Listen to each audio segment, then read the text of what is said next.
The Sober Sojourns 12 Steps and Passport Stamps podcast features recovered men and women who are practicing members of Alcoholics Anonymous. We do not claim to represent Alcoholics Anonymous or any 12-step program. We are friends gathered to discuss our experience in recovery. The discussions in this podcast represent our own individual experiences and opinions as of today. You can reach us at our email address, sobersojournspodcast@gmail.com, or Instagram at oivea and at Sally. We would love to hear from you. Our aim is to try and be helpful by sharing the realities of our recovery, how we have recovered, and are trudging the road of happy destiny wherever we go. Pirate Mike and OIVAA presents The Sober Sojourns 12 Steps and Passport Stamps podcast.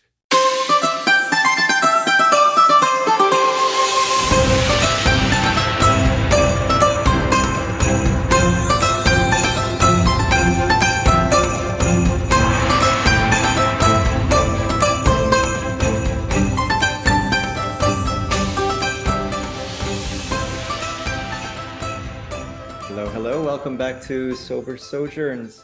I'm your host, Pirate Mike. And I'm a very caffeinated OIVAA. And we're Hi, and really I'm excited Max. to have our friend Max. Sorry. Hey, Max. No, that was perfect. Right on. How's it Hi, going, man? thank you for having me. It's great. It's 3 p.m. here, middle of the day. It's the first nice day of the year, so I'm happy.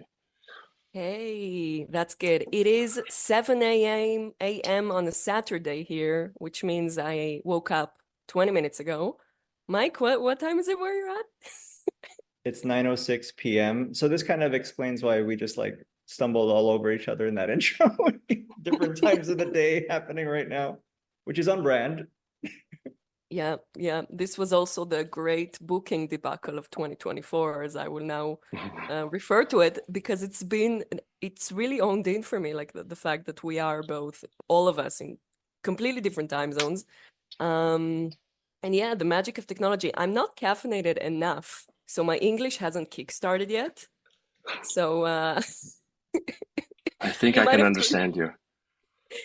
Oh, thank you so much. Is your first language English, Max? Yeah, Oh, yeah, I'm American. I live in Europe, but I'm American. because everyone keeps referring to you as European amongst our friend group, so it's kind of confusing. Yeah, I don't know how that exactly started, but yeah, it's not.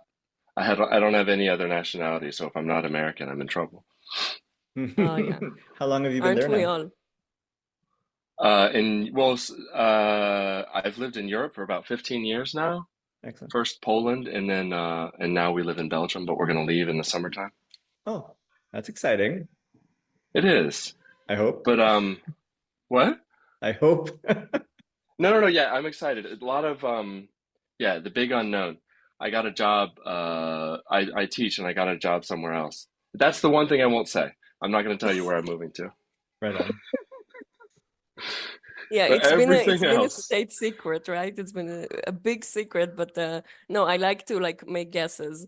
I actually told Max here that my best guess to where he's moving is John Barleycorn's extra room. Um, Where everyone in our friend that's group will end up eventually. yeah. oh God. That reminds me.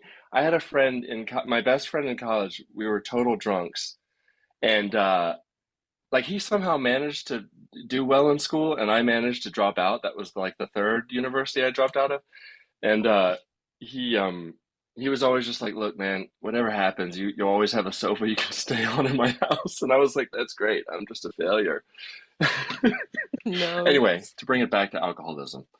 Uh, but yeah, I ended up getting a bachelor's and then a master's degree, so we're good. But I drank through it all. I don't know how that worked. Interesting. And you recovered after the master's degree. I've never heard that. Yeah. Got sober long after that. So you've been in Europe for 15 years. I was very excited to have you on to have some Europe representation, I guess.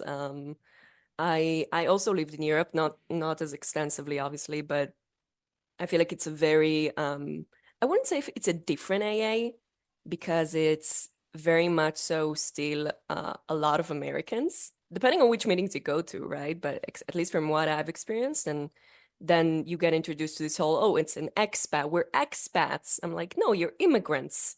That's the most Yeah. American. You've created only a term for yourselves, and it's a very tight-knit AA community. I'm sorry, Mike, it's true. If you're an expat, you're just an immigrant. But it's a very tight-knit community, and I started to kind of get introduced to the idea of like, oh, there are Americans everywhere, for better or worse. So I'd love to relate a bit more about your AA experience in abroad, yeah, in Belgium. Abroad, here I am saying it like I'm fucking American. God damn. Yeah, but I mean, it's true abroad from where I'm from. Yeah, so I got sober here in Brussels. So Oh, yeah, I'm grateful that there was an AA group in English because I can speak a little bit of French, but not nearly at the level where I could speak the language of the heart. Uh, but yeah, so yeah, there was a group here, a clubhouse even that had meetings every day, at least twice a day.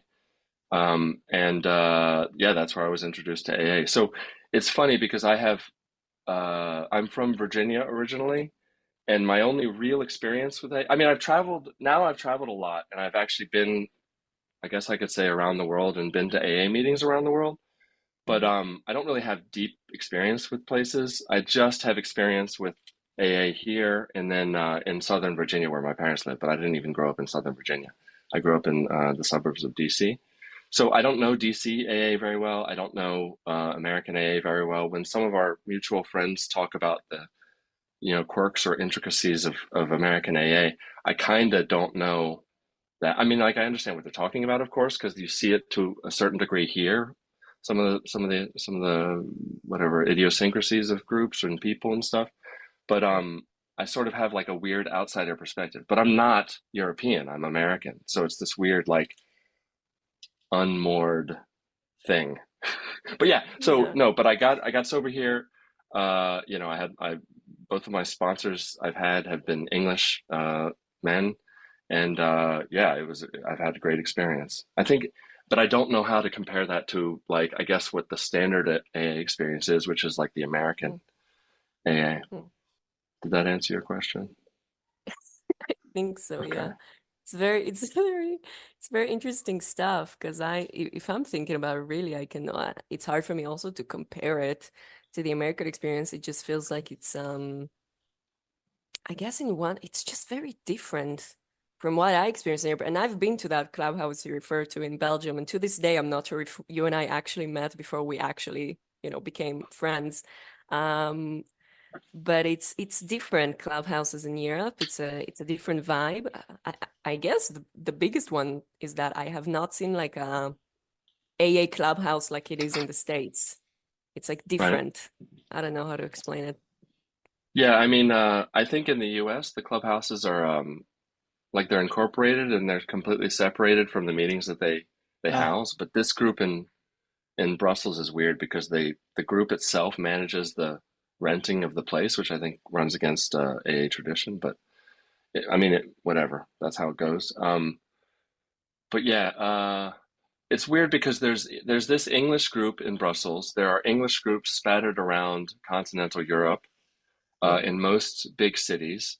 But then there's also the local groups for whatever the native language is of that country. So Brussels specifically, and Belgium in general are unique because it has three official languages. German is the minor language that's only spoken in the Far East, but in Brussels you have two official languages. So everyone anywhere you go should, like if you're in an official office or something, they should speak that language, either Flemish, which is a dialect of Dutch, or French, which Hmm. also means that there are French and Flemish AA meetings, and there's a total like an AA structure associated with them that's separated. So we have three different AAs. And also the funny Oh, thing wow. is, yeah, so if you talk about, I don't know, maybe the message being watered down in certain places or among certain people, uh, any arguments I had, not I'm saying argument in like a loose sense. I'm not saying like anger or whatever. Just any arguments people have for AA being watered down, they should really listen to people who are leaving whatever the native language AA and European groups is and going to the English language groups what they say because it's it's like night and day. They don't even like in the French language groups, which I know the most of, and people are probably going to get mad if someone French speaking from Belgium listens to this. They'll be like, "Fuck you! You don't know what you're talking about." But it's my understanding they don't even know the steps. They don't discuss it. Everyone just goes to a meeting, dumps their problems, and that's it. And when I Oh, hear Americans, yeah, yeah, can relate. okay, yeah, and but when I hear Americans talk about like a typical boring nooner meeting in whatever small city in America, I'm like, that's like heaven compared to whatever the native language meetings are like here. Yeah. So it's an interesting perspective or whatever. Regardless of the group, I think you'll find I have found that there are people who carry the message and know what they're talking about. It Yeah, just seems like I have to seek them out. And I know what I'm looking for now. So it's helpful. that's important. I want to backtrack a little bit and take this opportunity to say that, I've seen the jokes about the nooner meetings and I don't understand them. Would either of you care to explain what's the deal with the nooner meetings? Well, so my experience of American AA is when I go to Southern Virginia. So that's really it. But I have observed, and from what I hear people joking about, is that I mean, it's just sort of a really watered down, come here, complain about your day. At least you've got the fellowship, at least you've got the meeting, and then go back to your whatever uh, unpleasant life you have. That's what I've seen. Like, uh, yeah, noon meetings, it's like I don't hear people really talking about what the message of AA is, which Yeah. is a message of hope and recovery and stuff. That's what I've seen when I've been to noon meetings. But I have like the least experience of any American that you would probably talk to about that. No, actually that tracks. Okay, so I am not, yes, yeah, the noon meetings that I got sober in LA. And so the noon Oh, meetings okay. that I've attended there are, that's basically it. Come by Yeah. and dump on your lunch break. Right. Who has time for this on their lunch break, honestly? But my point of this, by the way, noon meetings. I feel like noon meetings in Europe that I've been to have been great. I feel like something happened in my understanding of AA when I was in Europe because I backpacked in Europe and then I lived in certain places. It was officially backpacking, but it really wasn't at some point. And I found that it was the first time I was exposed to a different kind of sobriety, which was those people who left their countries of origin and came here, or came to, another country. Again, a lot can be said, and we have talked about this in the podcast, Mike, of, you know, Americans coming in, having their own culture, having their own thing, having it be very separate from the local community. And yet at the same time, as Max said, I am very thankful because I don't speak Flemish last time I checked, and to be able to go to a place and have an English speaking AA has been fabulous. But I always thought, when I was there, of like, oh, this is really interesting sobriety because you guys may have a different take, and that's what I found to be true on step work and general the program, because you have, left your place and you didn't die because God went with you, apparently, or I don't know, or just this boring ass fellowship. But that's what I saw. Also, I love Europe meetings. Like some of my favorite meetings were like in the courtyard of like European churches. And the Belgian meeting that I am thinking about is the one with the great sofas and like the Yep. musty room. Yeah. Musty room. Very Yeah, much. Yeah, it hasn't. I mean, it's been cleaned a lot, but Jesus, it hasn't been renovated in like 40 years. it's very much a European building. And then the meeting in Rome is in a basement of a church, and it's just eerie and fabulous, and it has all this like weird ass literature, and it's almost like witchy energy in a lot of meetings. But I went to noon meetings because I was like all over the place, and it was always like Americans who had like 50 years of sobriety or whatever. That was back when I worship time. If I would have met Pirate Mike back when I worship time, this couldn't have been a symbiotic relationship because I would just have worshipped him because he's a closeted all-timer. So that's when I found those Wait, people who's the who just closeted old timer? You are? Pirate Mike. He. I've got 50 Yeah. years, yeah. 50 years. That's impressive. That's Oh, statistically yeah. improbable. Yeah. No, we we basically became friends on the podcast, and I think it wasn't until episode 6 that we're like, okay, so how long actually have you been sober? So it's taken months for that conversation to happen, which I actually appreciate. You know, Yeah. it says something that because what I was used to is you almost check, right? The fellowship that I was used to in LA, more often than not, you meet somebody and in the first 5 minutes you're already asking each other like how much time you have. And sometimes like it's because, you know, you want to sit in the front seat instead of the back. Right. Implicit hierarchy of some sort. Exactly. Yeah. Yeah. Yeah. Um, Yeah. but it's funny though, because like, okay, I can say I'm a recovered alcoholic. I can say that I've taken the 12 steps. I can say I sponsor other people. Um, but anyway, I don't know. It's hard to just sort of meet someone and say, okay, you know, how you doing? I'm all right. I'm serene. Like anyone can kind of say that. I have Yeah. said that, especially in early sobriety, like I'm doing okay. I'm fine. I'm great. So I mean, Yeah. yeah, I don't Yeah. time worship by any means, but it's really hard to like discuss things without sort of some sort of a benchmark. But I'm not gonna defend time lording or anything like that. Yeah. No, I mean But I'm eight and a there's half years sober, okay? So there you go. fuck yeah. There we go. That's it. 2000 have a something something something. yeah. How many days, right? Didn't we have Oh, I somebody don't come know. on recently on Rhinos that did that? Like, I've you know X thousand days, and then people were like, "Oh, you know," there was like Yeah. the nice polite clap at it. I could see like the calculator in everybody's head. Don't make me do Like, what math. is that? Why would I you make 2,000. calculated me? it for a meme, but I don't think it went over too well because It's it was just like it's mean. It's me. Anything that's more than like you know within the first year counting days. Anything more than that is just excessive. I think. Like, there's no I'm yeah, reason sorry, but why I thousands don't need to care be. for counting days at all. I No. feel like you yeah. should stop once you hit 3 months. You can't count days anymore. It's a hot take. You heard it here first. I don't care for it. Why would you make me start thinking in my head about numbers? I don't know. Maybe my math resentment is coming out. We just spoke about this, right, Mike? No, it makes sense. I mean, they don't make chips for like 78 days. So why am I gonna throw We that should A out? have a fortnight chip for every day. Max, here's a meme idea, like a chip for or every day. Oh man, brilliant. That's oh wait, good.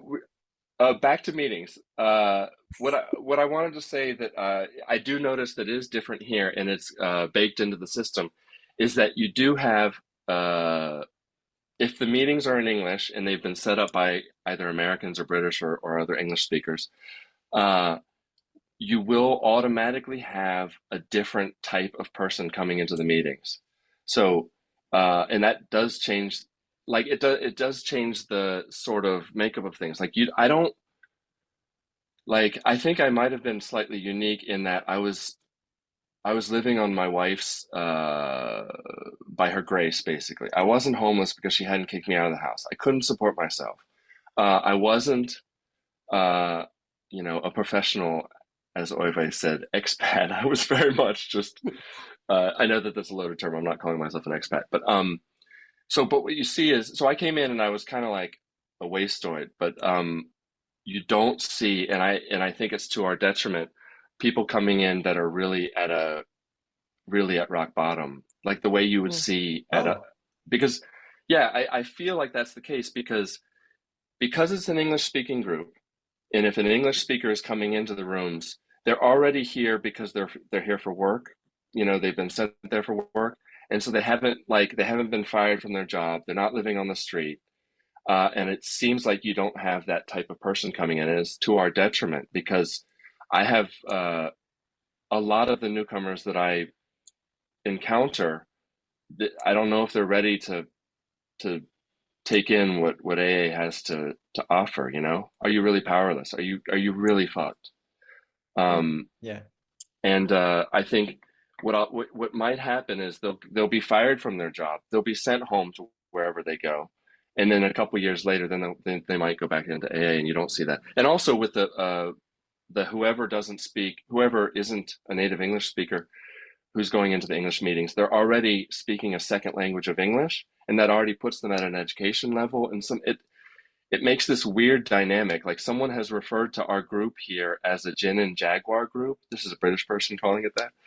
So, and it kind of makes a little bit of sense. Like it's you don't have different strata of society the way you would have in a typical AA group. I would assume in the United States, but maybe I'm making a lot of assumptions. I want to hear your thoughts about that.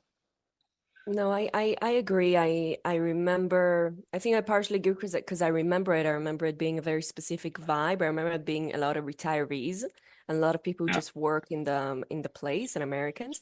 I did find that there's a lot of the people who do come, and I did saw that are a little more rock bottom, or like Europeans from different European states that come to the English meeting. But you're right, they do speak English. Like the again, I cannot tell a person, hey, like you've reached your bottom and you haven't, but it is just a different, oh God, I don't know how to say it. Like it's just different people. It's different than if I were to go here to the Spanish speaking meeting, right? I live in Central America. Not that I go to the English speaking meetings.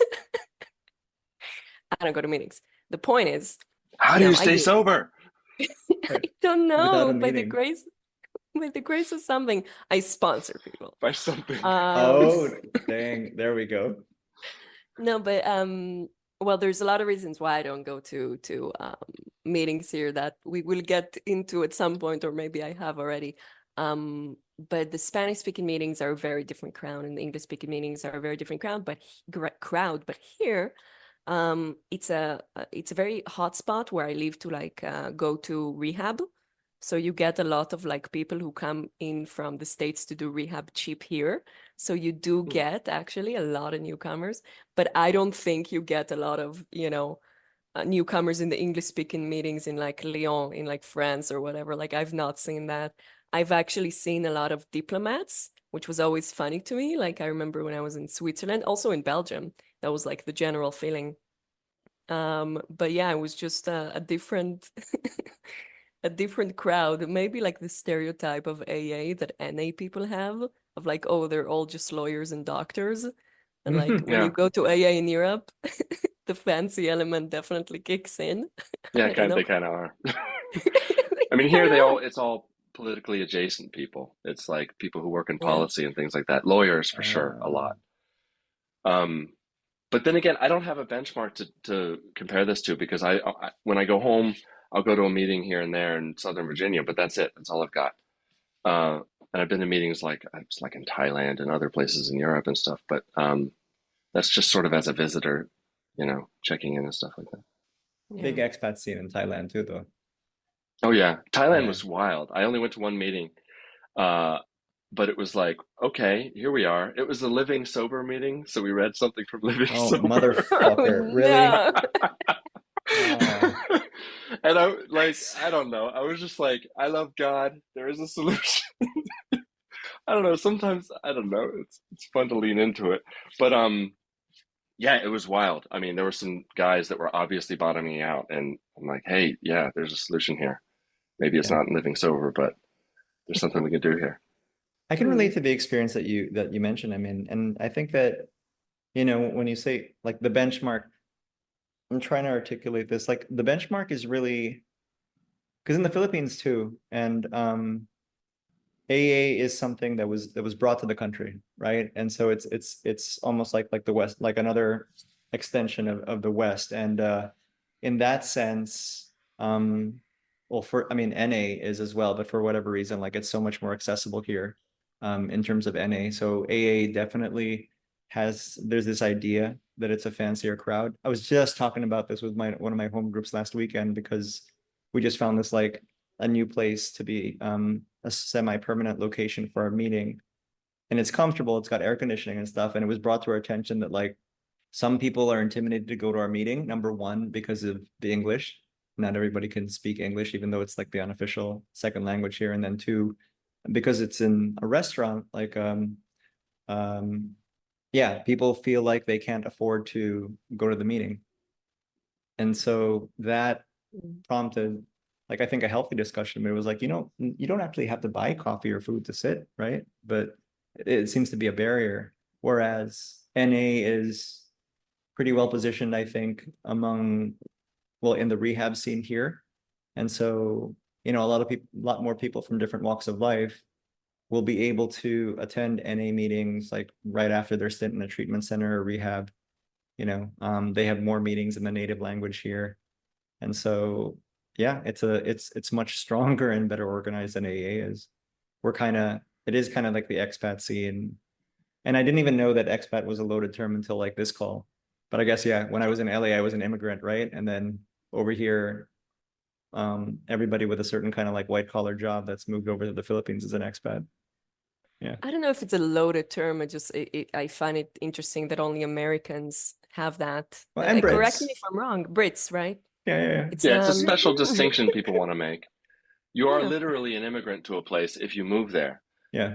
And I guess Americans and Brits would want to say, no, I'm not an immigrant, I'm an expat because I'm expat. here, you know, I've been given a job here or something like that. But it's a distinction without much of a difference. Yeah. Yeah, but I do, just to backtrack, I do agree with Mike on it seems like NA has gotten this reputation of like for the people, to the people, or whatever. By the way, extension of the West is such a great, like, I don't know, I just want my autobiography to be named that. It's such a Extension of the wonderful, West. silly term. American soft power, baby. Hell yeah. Oh man. Just kidding. I'm not calling AA American soft power. I am. An extension of it. Sorry. But it's funny because I did find, and I said it again and again, and I was afraid to say at the beginning, and then it just came out, I guess, on this platform, is that the AA is God, I love that. I feel like I'm like saying a bad thing. AA is, I find, to be, in my opinion, more solution based. So what is actually to the people, for the people, you know? Is working steps for 3 years from a book study, whatever, that they have like it's like, I don't know, like 100 pages or whatever. Like they have like 30 questions a step, and it's like, what is actually serving people? But I agree, there is a distinction, especially when you have people of different nationalities and kind of coming together. I don't know. Yeah, I mean, the big distinction I make between AA people and like talking about like, I don't know, hierarchy is follower based. So the more followers you have, Oh yeah. Do people have followers? Well, you know, sponsees. I know some people who were like, Ah. I remember people who were measuring each other in terms of like the number of sponsees they had. I was referring Years. to Instagram followers, I but made yeah. the Oh, I made the translation. I was like followers. I'm like, oh yeah, I remember people saying that. All right, that that was Oh my just just me. sounds like a Jesus. cult. Well, Oh yeah, God, I think the language of Instagram is so fucking cringe though. The fact that someone has followers, it's like that's cult speak, and I'm like, it is. we just take it, and that's it. I have this many followers. You're right. It's Actually, I on never thought par. about It's on that. par I'm gonna with name AA. sponsees. I'm gonna call sponsees followers though from now on. Followers. This is my flock of followers.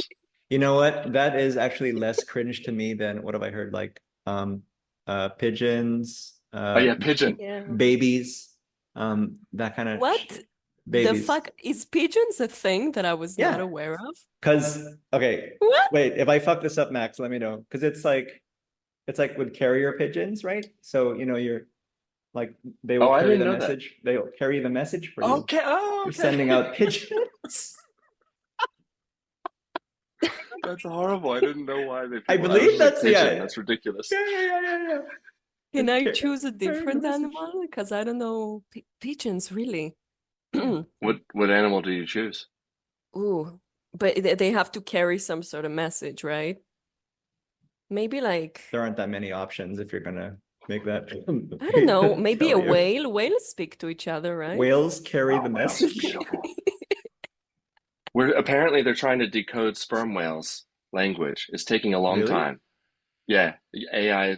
I hate AI. I'm not a big AI fan, but that's a different conversation. But apparently, researchers are actually using it for good to decode sperm whale language. I don't know how it's that difficult. I mean, of course it's difficult, but I don't know how you wouldn't just use normal decoding efforts. But You're like, I AI did it is a last snake. year. I don't understand what's taking them so long. I came out the wrong way. It's probably impossible to decode fully another species form of communication. However, I just read that somehow researchers in their infinite galaxy brains are using AI to help decode sperm whale language, which I think is beautiful. No, it's interesting stuff. I love to get into like those kind of weird animal stuff. But what would be the translation in sperm language to like the thing my sponsors keep telling me, which is I'm just gonna Sperm. take some time on that 4-step. That's true. Or even so, we're using AI to decode the language of sperm whales, and yet in the same universe, we're going to be getting the plain language version of the Bigfoot. Oh fucking hell. Yeah, let this episode be the plain language version of the big book because I need to vent on it. I don't know. I need to do a resentment thing. I don't.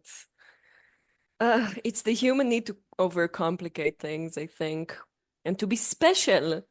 Let But I us think be the impetus special. is completely the opposite, though. I mean, it's literally, I don't know anything about it. I think I sent you guys to the thing we're in, what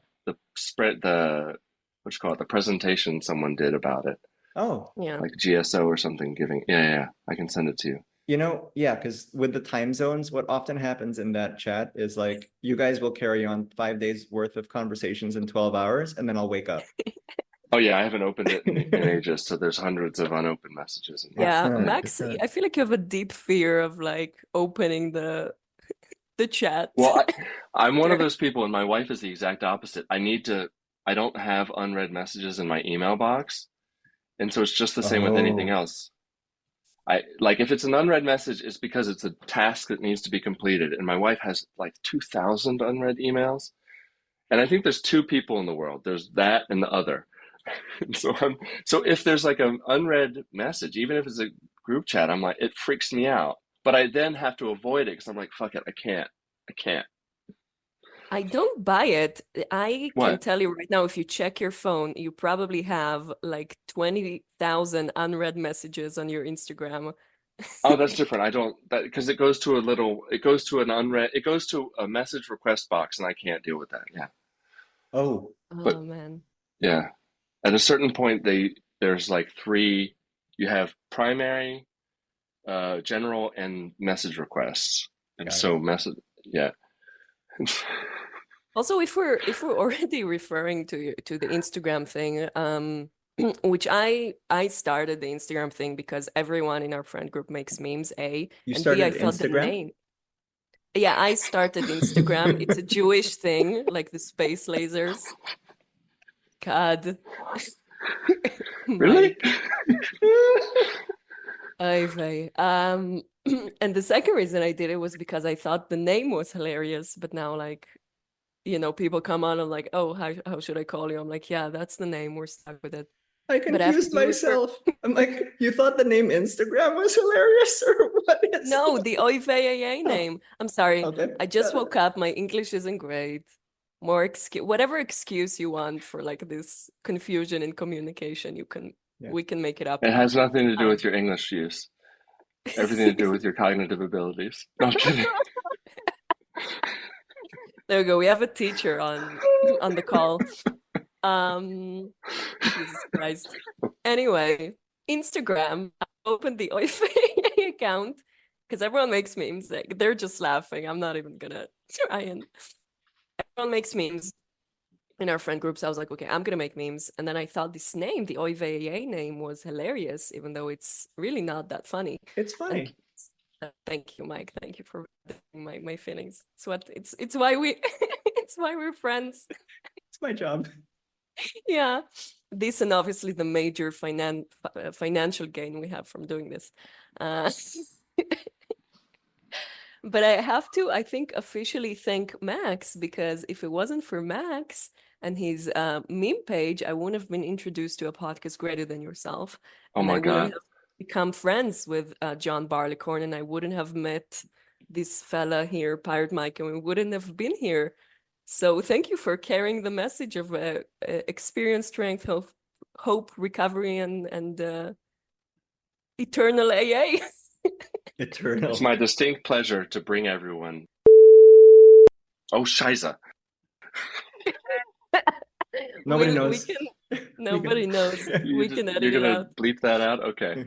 To provide you the real solution that someone else carries Nice. that we both know. But now, you just reminded me of, was it there, was I high again, or did you mention a story where you went into a meeting room and somebody was playing like his memes on a screen? Yes, I told you about this, Have you Max. guys, yeah, have you guys Yeah, I talked don't about that? believe it though. I think that's insane. I don't understand, like on a TV, like there was a TV in Okay. the Alano Club, and then like his Yeah, there's a T. Instagram was on the TV. Yes, I will not, again, I will not, because I've gaslit myself on this ever since we actually talked about this. And I feel like it's, yes, it's such an insane thing, but I so distinct, like I remember it. Like I really remember it night and day. And I don't think it was like a fever dream. Like, so it was a certain club in a certain place, a very famous clubhouse actually. And you walk in and there's like two rooms and there's like a coffee like thing to make coffee and a TV. And the TV was playing on a loop. Someone probably like screenshot and downloaded fucking sober memes. That's what it was. And that's a perfect example of why meetings are horrible places to hear the message. It's utterly insane. And you just know it was like a young person who thought like they were like being cool or whatever.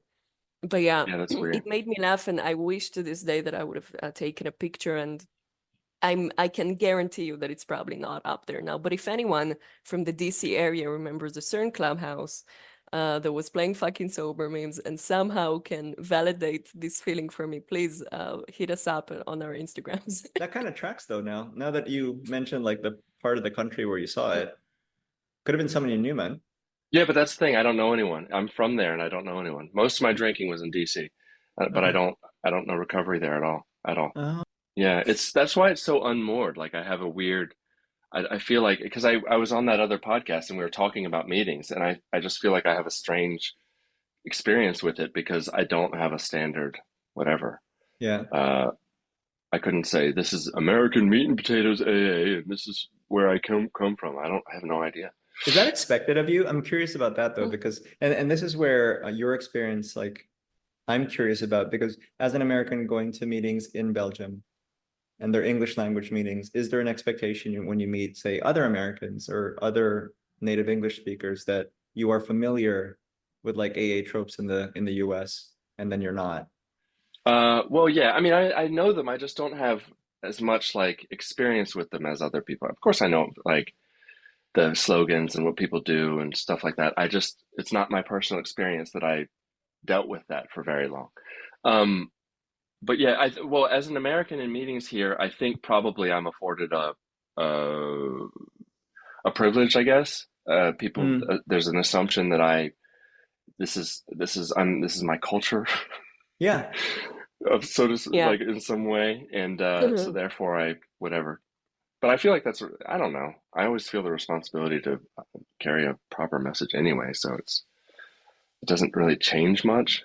But I think it's just part of the privilege package that I would say that I'm afforded also by other reasons too. I don't do we Trademark want, privilege package. Oh yeah, I man. mean like I'm a man, I'm whatever, a certain I type. got it. Yeah. Yeah. Yeah. Yeah. Like No. can speak confidently. I mean, when people speak confidently, do you know how much that actually affects people's, thoughts about them? You can speak confidently about absolute bullshit, and people will be like, "Well, he's making a lot of sense," but it doesn't mean anything. It's just they're speaking confidently. Yes, I don't feel comfortable acknowledging that a lot of times, but it is true. Because I mean, the only reason why I ask is when I first moved back, right? And even when I meet people here, the I'll suppose natural assumption that people have is that I've been here in the Philippines the entire time. And so they will assume that I'm familiar with the way it works. Like by that I mean the rehab culture, the fellowship culture, it gets very cliquey, and I'm not really familiar with any of those things. And then they hear that I got sober in the States, and then I'm speaking like this, and then the reactions get very different. And I Yeah. don't feel like I'm saying anything groundbreaking, I'm just talking, but it goes a long Hmm. way. Yeah. I mean, I found that kind of like I'm trying to go back to like, because it's an interesting thing, like who comes to meetings in like, I don't know, Belgium or whatever. And I found that specifically in Spain, because I can talk a lot about Spain because I live there, the people who do go to meetings there that are not Americans or other European nationals, like the Spaniards who go there, a lot of them are there to avoid the Spanish culture of meetings, which is 2-hour meetings. A lot Yeah. of them go and be like, I'm gonna do an hour meeting because I've been to a 2-hour Spanish speaking meeting. Why are they 2 And hours?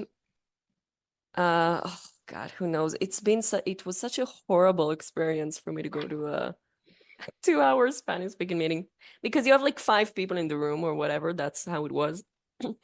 And people talk to each other and they go again and again and again. They like share 15 times in that little room. I think it was in Cordoba, in Cordoba, Oh, which in the is South. yeah. Yeah, I yeah, yeah. remember that Andalusia. specifically because I actually lived in Madrid, but I was in Cordoba for like a month, a horrible month, but never mind the details. I'm just like, oh, this is horrible. Like, why? NA has an hour and a half in Israel, which is horrible enough, but a 2-hour Spanish speaking meeting was where I hit my limit. I feel Was it the like, old timers? It was the old timers, huh? I'm trying to compare yeah, it it's to a all meeting right. So that's exactly, so in the other fellowship, they have a meeting here that runs 3 hours on the regular. Oh my And God. the ridiculous what thing is about it this? is that, let's say in terms of like the trusted servants, they've got maybe half a dozen newcomers who are running the show, you know, the stagehands. And the 3 hours are almost Stagehand. exclusively taken up by old timers that are just talking at each other for like 20, 30 fucking minutes at a time. I was sponsoring somebody who was involved in that and was one of the, stagehands. And he was like, yeah, we can't really do anything out of respect, but they just won't stop. And then next thing you know, it's 3 hours later. And I'm just like, I don't understand, you guys are basically setting the stage and giving a platform for people to pontificate and bitch for 3 hours. The That's It's great. burnout, life. yeah, the burnout is terrible. Yeah, it's funny. Yeah, bringing it back to that because that seems to be the standard, at least for Europe. All of the meetings that are like, if there's a spectrum, there's Europe, there's native language, whatever the country is, meetings, and then there's the English language meetings there, and yeah, the standard American nooner is somewhere in between there. But like the native language ones are whatever, like the worst. They're the furthest end of the spectrum. Oh man. It's such a horrible, I can't imagine, like honestly, like it's such a nightmare for me. It's like the final boss of like being indoctrinated into the fellowship of I'm gonna go and spend 3 hours of my day. There we go. 3 hours of my day in a like in this room. Like what? What? Yeah, Why? my wife would Who is kill this? me. Who Well, is this helping? we said well, not we, but Max, you said language of the heart, right? But it's got to be more, than that, right? Because if they can speak free, if people can speak freely, but then they still end up filling up 2 to 3 hours with self, then there's something else that's clearly getting lost in translation. That's more than just the language. Hmm. Yeah, Yeah. And it's weird though. that's I don't know how that works and how it happened because, like you said, with I think in the Philippines, all of these groups were generally started by Americans or British, who came and set them up. And then I know that the first non-English language meetings were in Quebec. Is that right? In French, or were they Spanish speaking in the South? I know that all French language, as far as I understand, I'm the worst at like AA history and all that shit. I don't know anybody. Ebby Thatcher, who's that? Like, Oh what? man. Who are the two guys? Those first two guys? I just love this because I feel like, whoever listens to this and understands like I don't know. I just feel like because you have such a cult following on Instagram, and I love that you're like, I actually don't know anything about it. No, and that's not false modesty. It's like I really don't know shit. Oh, I love it. It might be Quebec. But That sounds, I think it might have gone north before it went south. Yeah. yeah, so either way, it should have Yeah. held on to whatever it's AA has this weird, I mean, whatever it is and however it gets diluted, it still stays the same, and you'll still find people. I have faith. I do have faith that even if groups are shitty, you're going to find people that know the solution anywhere you go. I really believe that. I have to believe that, and I've seen it. Uh, so it's funny that it still maintains whatever that character is in the English language meetings and where I've been around, like in Europe and Asia and the Near East and stuff like that. Um, how is it that in the other languages they take on that other character? That's super weird.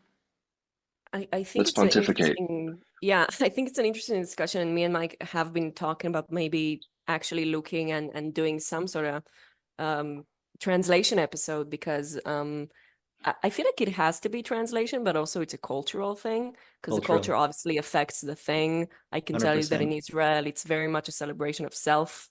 That's very much on on point with like the culture, and there's singing and there's like, Singing. banging on. Yeah, we sing when like someone has like a year.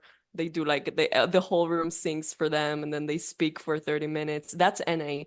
But yeah, I think it's actually a story in the NA basic text about how we sing in Israel or whatever. But I guess we'll have to see because God, I can't believe I shared this story. Now I'm gonna like never leave this down. Yeah, they sing. They That's sing. amazing. I'm an NA Um, virgin, so I don't know anything about that culture or anything in English or it's other. fine. Stay I pure, my know. friend. You don't wanna Stay you don't wanna breach that. pure. Pure of heart. Stay pure. It's such a weird thing. I don't want to talk about meetings anymore. Let's talk about Let's go. Let's go. let me take control here. This is ego talking. Um, I'm unfamiliar with the format of your thing, but as I understood it, it's about sober sojourns and traveling sober or not. Or do you talk or do you just talk about sobriety in other places, recovery in other places? Both? Like, yeah, both. Do you want to? Because Yeah. I really don't know what this is at this point. It's just a platform No, for me to it's vent. it's both. I mean, between the two of us, Vay's had more experience with the actual travel part of it, right? And in my case, I've just been an immigrant twice, and so experienced like, the fellowship in two different places, and so that's where the bulk of my experience comes from. So it's a bit of both. So we, Yeah, Okay. we're interested in talking to um when we've had other people come on, which was then it's yeah, usually going to be a mix of both of those things. Like if you've traveled outside of home, what was that like? If you have an experience in recovery in other places, or if you relocated, what was that like, kind of assimilating into the fellowship in a different spot? yeah. Okay. And I think that the statement of this, or what I hope to to do this, of course, and like besides, having fun with my friends and venting and having all these personal things around it, is to really be able to talk about, the global kind of AA and the fact that recovery is global and it is cross culture and ethnicities, and that the solution, the real solution, being recovered, goes a long way, meaning it goes with you wherever you go, which has been a huge thing for me, which has allowed me to live the life I live right now, is that understanding that I had to go through that alone. Um, Yeah. because no one was supportive of that theory that I had in Israel. Yeah. Yeah, because that's what I would hope that we would want to be able to say that because uh all of us, the three of us, and I would assume people listening, some people listening, and other people who you've had on your show have experience of traveling and stuff like that, sober, uh happily sober. And I would want that to be a corrective to anyone who's hearing messages where it's like, no, you can't do anything in your first year. No, you need to become a Right. hermit. No, you need to uh whatever do go only go to meetings and stay put and get into that habit, and then maybe in a few years you can think about moving somewhere safe or something like that, avoiding Yeah. like an extension of the avoiding triggers thing. And I hope anyone listening would hear that that's not the case, because we have the three of us, traveled all over the place, and I'm about to move somewhere where there's very little AA. But of course the solution is there, because of course God is there. Because God is there. Yeah. Yeah. And we have a mutual friend who lives in Mongolia now, and good God, I can't think of a more remote place. And it's okay, because she brought something with her that she can take everywhere.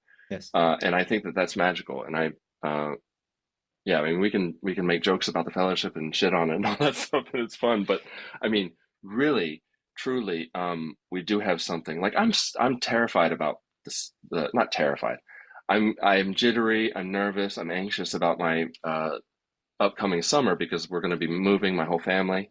We've got a daughter, and like there's a whole lot of unknowns, and we're going to a place where there's not much AA. And one thing I'm not afraid of is relapsing. One thing I'm not afraid of is that like really things are going to go to total shit. I'm just nervous about little things, um, because I can carry whatever that is with me, and that's a really beautiful thing. Yeah. Yeah. So, Well, and you're comfortable and confident in your recovery, right? I moved back right. to the Philippines almost 6 years ago now. And at that time, I was still at a place where I did experience some anxiety about how am I going to be able to find a meeting? How accessible is Hmm. it going to be? Because there was a part of me that did still subscribe to the idea that I needed to be plugged into the fellowship at that level in order to maintain sobriety. Yeah. I don't feel like that today, you know? Um, Yeah, I mean, Not at I'm not all. anti-meetings by any means. I think that they're good if I can go and I can find newcomers and things like that, and I can contribute Amen. to it in a way. But but yeah, you're right. And you can bring the fellowship that you want to wherever you go. I don't Yeah. know, just because one of the things I was terrified of when I got sober was I wasn't going to be funny anymore. Although I hadn't been funny for years, and I'm questionably funny now, but that's one thing. And then another thing was that I was going to be cut off from certain aspects of life. Never mind that alcohol cut me off already long ago from aspects of life that I couldn't participate in. But I thought that sobriety would mean that I was always going to have to, one day at a time, you know, just sort of hold on tight, and that I wasn't going to be able to travel unless it was approved somehow by everyone I talked to and all that shit. And that's not true. How long? How long before you um realized, experience that that was not true? How long in Well, sobriety? it happened before I realized it. Yeah. I feel like I realized it retroactively. At the Yeah. moment, like right now, I know faith. I can have faith that in the future we're going to have a great move, well, a move that won't end in disaster. Yeah. Um, but at the time, but if I were just going on my feelings at the moment, I'd be like, oh, I'm so nervous. Oh my God, what's going to happen? And so looking back at the way I was before, that's how it was. But guess what? It it didn't work out like that. Like I was not protected. I mean, things can happen. I could walk out the door right now and get hit by a bus, and that's that. But uh, that's Little fake. European But bus.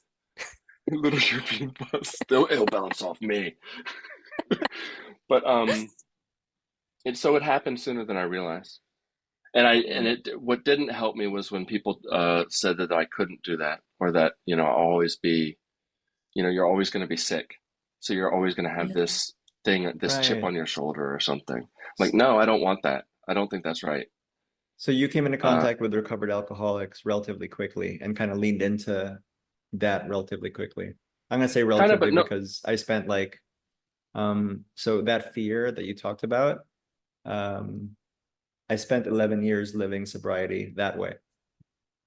Because very early on, we just had, and Ryan was right, we were talking about a vision for you, and something that people shared triggered a memory where I think in my first year I did come into contact with people who were just like bursting with recovery, right? The light was like shining through, but that intimidated me. It intimidated me and it scared me. And then I very quickly found people in the meeting who were like, yeah, don't listen to those fuckers. They're just crazy. Just come hang out with us. And it was very easy for me to find people who were just like half measuring it, for lack of a better way to put it, right? And um, and I stayed that way for more than a decade. Yeah. And so the fear and the lack of confidence, and just the fact that like I thought it was like the meetings and the fellowship that were going to keep me sober and not God, like just that going over my head. I was in that place for like a really long time. Yeah. Because my first sponsor, and I've always had a sponsor. Some people don't have sponsors after they've, taken the steps, but I always have a sponsor. Um, the he, he would never say he's a recovered alcoholic. That's not the language he uses.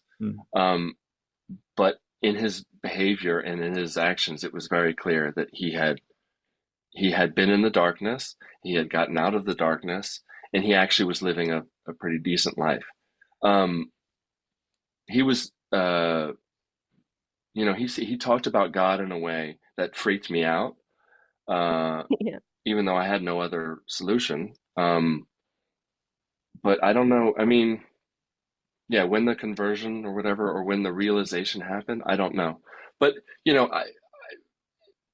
it, I said this before on another podcast. Sorry, I dropped something. Um, it wasn't until the pandemic hit. I had been sober for several years when the pandemic hit, and it wasn't until that happened and meetings were taken away that I realized that I had actually been relying on meetings still to augment my feelings, you know, Yeah. to some degree keeping me sober, but I don't believe that. And I wouldn't have told you that. And then meetings were ripped away, and then all of a sudden I had to actually practice the principles really, you know? Yeah. But something had happened already. I don't know. I don't like to make absolutes though, because I try to, I don't know.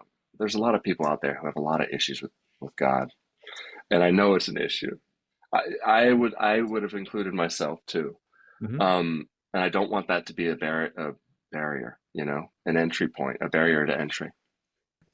Yeah, but there is something there, and I'm so glad that you kind of brought this up, because we, maybe it's something that we, me and Mike should bring up with every guest, because we forget that it's not something that we, say in every episode, but it is, take your freedom, take your higher power, and fucking go. That's kind of the tagline that we came up with after the first episode.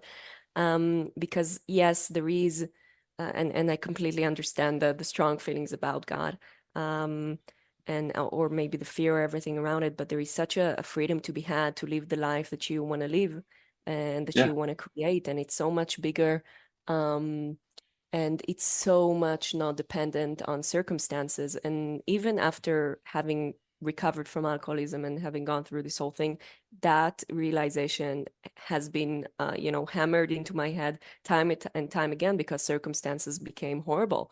And I had to again be disillusioned from, as you said, in a way of the meetings are going to do anything for me, and keep me sober. And that came with a lot of pain in recovery, to go back to that point of, this is about God. Yeah, and circumstances. I had the fortune of having Circumstances. some unpleasant circumstances in the first days, so it was really helpful. I Yeah, was forced yeah, into it. The bailiffs coming to take my stuff away, and then, I mean, nothing really bad, no death, no serious illness. Although I've had some weird diagnoses since I got sober. But anyway, it's beside the point. yeah. No, but one thing that I've heard, and people that I have known for my entire sobriety, who in other ways I respect greatly, will say they're always going to be recovering, and I disagree. And they also say that there are a lot of things that they can't do, not including not drinking alcohol or doing drugs. I mean, of course, like I'm never going to be able to safely drink alcohol, but other than that, I can do everything I want, provided, I take care of these things. I practice these principles, which Right. requires time and effort, of course, but I can do whatever I want. And I've seen that, and I've seen it with people. And I had to take it on faith before, but now I've experienced it with others. That's so beautiful, and I agree that we can do anything we want. And I would hope, and I'm holding on to the hope that, in my heart, a part of me knows it to be true, and the other part of me is struggling with it, is that no matter what happens also in my life, that I will keep choosing God. And I think that is a broader discussion to be had. Probably not in this Right now? episode and format. Go. Yeah. No, because it is you know, when you have things that are happening in your life, and as you go through life, and tragic things happen, and times they are changing, and that's kind of the hope that I hold on to, and it's much bigger than, to me, than AA. So it's much bigger for me than, you know, the AA and the drinking and the solution and the newcomers and the fellowship and all that. It's much more an understanding about how do I conduct my life in the face of like just horrible circumstance, which at some point or another we all live through, and hopefully we won't have to be put to the test. But it's happening for me now in my life, um, and I hold on to that hope. But as we as we kind of come to a close, because Mr. Midlife over here is very busy. I'm Do gonna you like change it? it back, I Like, think. okay. Because I plugged the rebrand, did a little rebrand, and everyone was The like only lost their collective minds. the only reason I fucking changed it was because I kept getting violations, and they were like, "We might delete your account." So I Oh, said, "Okay, really? fuck it, Jesus, yeah." But then I'm like, "Fuck it, I don't care if they delete the account. So what? Yeah. I'll go down as fucking sober." I Not needed that some it more fucking context matters. when Ray was like Mr. Midlife. I was like, what the fuck did I say? I'm just like sitting here listening. I'm older than you. I'm sure of it. Yeah? Oh Yeah, God. They're doing numbers with their fingers to anyone who's not. Okay. that's how old I am. Same. Okay. We're the same age. Okay, wait. I mean, Oh, In the why? end of May. I know, I'm But sorry. little why? pigeon. Little pigeon. Oh, you sweet little pigeon.